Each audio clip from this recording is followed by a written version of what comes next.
Hey everybody, this is Rex Bear with Leak Project. I've been doing a lot of research and deep thought into the Archon Annunaki connection. Now, when I read the Epic of Gilgamesh and connected that to the Holy Bible, the Dead Sea Scrolls, the Book of Enoch, the Watchers, etc., Yaldabaoth, in my opinion, from the research that I've done, is Yahweh. And Yahweh, from the research that I've done, is Enlil. So if you read the Atrahasis or the Epic of Gilgamesh, those predate the Genesis version of the Bible that you have access to. Now, to add to this, Mauro Bellino, a translator that speaks multiple languages, he also worked for the Vatican for several years translating scriptures, and he talks about the Anunnaki as well. Now, you can call them the Anu or the Anunnaki, and it's up to you what specific title you want to give them. Some people also, I'm included in this band camp, think that the Watchers are the Anunnaki. Now, the Nephilim are something completely separate according to these scriptures, such as the Book of Enoch, the Book of Giants, and the Nephilim, I think, are also still around and walk among us today, but look a lot more like you and myself. There could be some minor traits there. I don't look at them as people that are bad. I think that this whole battle that we see in these scriptures that go back thousands of years, at least 6,000 years to the Sumerian translations, which probably predate that, pre-flood, pre-deluge, etc. Well, if that's the case, then it was possibly more of a political, looking at something, seeing these amazing people come down that have these incredible abilities. You think of them as gods or fallen angels because that's what they say, when in reality, they're just a race of people from somewhere else with more advanced technologies, and that's the description that they give. And then when these fallen angels or watchers or Anunnaki start having sex with the earth women, then the leader of that tribe, essentially, or of that organization says, no, you can't do that. It's just like somebody that would be extremely nationalist here, I guess you could say, that says, no, you have to marry somebody that's within our culture. You can't marry somebody out of that culture. It's the same concept. So they would say, essentially, if you don't follow those guidelines, well, that's a sin. You're going to go to hell. Think of different ways to create these scenarios to freak people out, to follow certain rules. And it just is that whole conspiracy agenda, in my opinion. I think that religion is one of the biggest conspiracies of all time. Now, I'm not against people that are religious by any means. I mean, I know some awesome people that are religious. I just think that it's good for them to have an open mind to go where the evidence leads them. Go where the evidence leads you. Please do not take my word for it. Read the Epic of Gilgamesh. Read the Atrahasis. They're not even that long of reads. And once you read them, you're like, oh my gosh.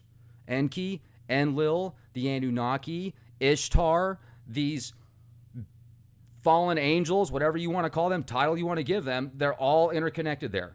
So with that said, if Yaldabaoth is Enlil, then that means the Archons are the Anunnaki. They're one and the same. They're not some parasitic, vampiric life force that feeds off of emotions. Now, could the Anunnaki be feeding off of our emotions? Absolutely. Could they have put something in our DNA or be using some type of technology to feed off of the ups and downs? I absolutely think so.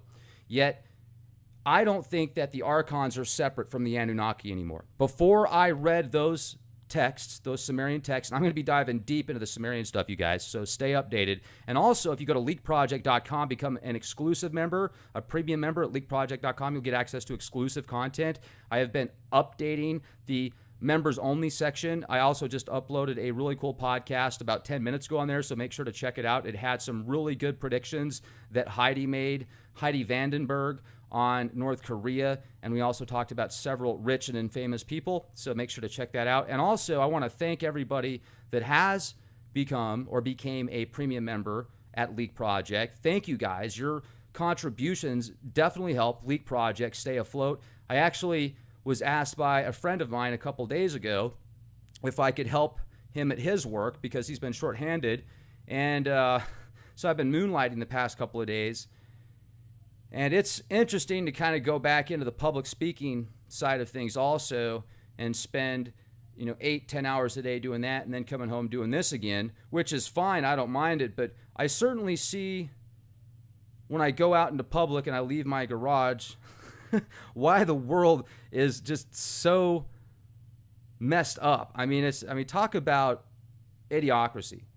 You make a phone call and ask somebody a question on the phone that is their job title, and they sound like they don't even understand what you're talking about. It's just ridiculous. I'll get into some of the personal stories here later, but it's just fascinating that it's 2017 and people are as ignorant and just there's just no passion anymore. I mean, you go to a restaurant or a store or just out into public, and where's that passion with people? Where's that excitement that people used to have? It just seems like people are just doing the bare minimum to get by and then just go home and sit down on their soda, sit down on their sofa, suck down some diet soda, and wither away into oblivion and mind control media mafia programming. It's fascinating. But I'm digressing. Anunnaki, Archons, one and the same. If Yahweh and Yaldabaoth are one and the same, and Enlil is the one that decides to, because the Earthlings are just complaining too much and he can't keep track of them after they did all this genetic manipulation. It talks about this, you guys.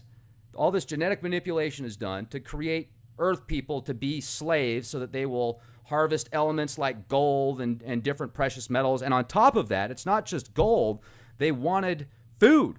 They wanted crops grown. They didn't want to have to bear the work, the labor. So that's why it was done. That's why the genetic manipulation has taken place. And even look at the old school traditional evolution theory and how we went from ape man to human. Well, I certainly feel that ape man was much more capable on many aspects, probably had a higher IQ than many of us do now, and spiritually as well as in tune with the earth and nature and stuff that we don't really see with our physical eyes. I'm sure you're getting my point on this. But see, I used to not follow the official Zecharia Sitchin version about the Anunnaki manipulating man because it was just for gold. At least that's what we were told. And I haven't read all of Zecharia Sitchin's work, so I can't give you details of his work. I have read Sumerian texts that were translated by other people that talk about the Anunnaki, Enki, Enlil, the Great Flood, Nibiru. Now, I just did a Sumerian reading that was translated from some people at Oxford University. And this translation talked about Enki going to Nibiru. But it didn't really give me a good enough description of Nibiru to say it's another planet, because Enki was getting drunk during this. He was drinking beer and some other whiskey or something in this scripture, in this old scripture. I mean, they could be 12,000 years old. They could be older than that, because the Sumerians date back to at least 6,000 BC. And they're writing stories from previous stories, kind of like the Genesis that you read in the Bible. So if you start connecting all this, guys, and if Yahweh is Yaldabaoth in the Gnostic texts, in the Nag Hammadi scriptures that were heavily suppressed and still are to this day, but you can fortunately buy them if you know where to, just look it up. If you know what to look for, they're not suppressed. You just have to know what to look for now. Well, most of those Gnostic texts were burnt in the Library of Alexandria and the Crusades and other religious inquisitions that took place. Well, these giant religious institutions did their best to get rid of all those scriptures and all those texts. Well, some of them have come to light now, and I've been doing analysis on those as well. But the Archons are talked about heavily in the Nag Hammadi. And the Archons are these demigods. And Yaldabaoth creates all the other Archons in his image. Azazel and Azathoth and some other names that I can't remember off the top of my head. So if that being said, if Yaldabaoth created all the other Archons in his image, all these angels per se, well, and Yaldabaoth is Enlil, well, that's the Anunnaki right there. It's one and the same. Sumerian tablets going back at least 6,000 years, talking about the flood, and the flood to come, also before it happened. So if that's the case, if these were written 6,000 years ago, then the flood had to have been at least 6,000 years ago, obviously. So that begs the question is, how long ago did the flood actually happen? And is that why when you look at the Sphinx and you look at the pyramids, you see like weathering from large amounts of water? It's just fascinating indeed. So do some research on this, guys. Archons, Anunnaki, one and the same. Watchers, most likely the Anunnaki and the Archons.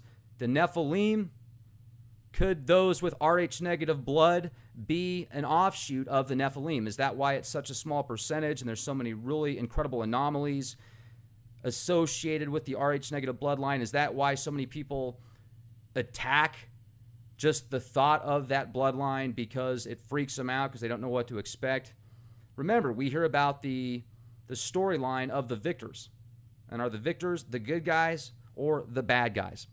I don't know. I can give you my opinions, my theories. Once again, that's what this is. It's a theory. It's an opinion. If you connect all the evidence that we have access to, all the evidence that I have had access to thus far, that's where I'm going with this. LeakProject.com. Be the change you want to see.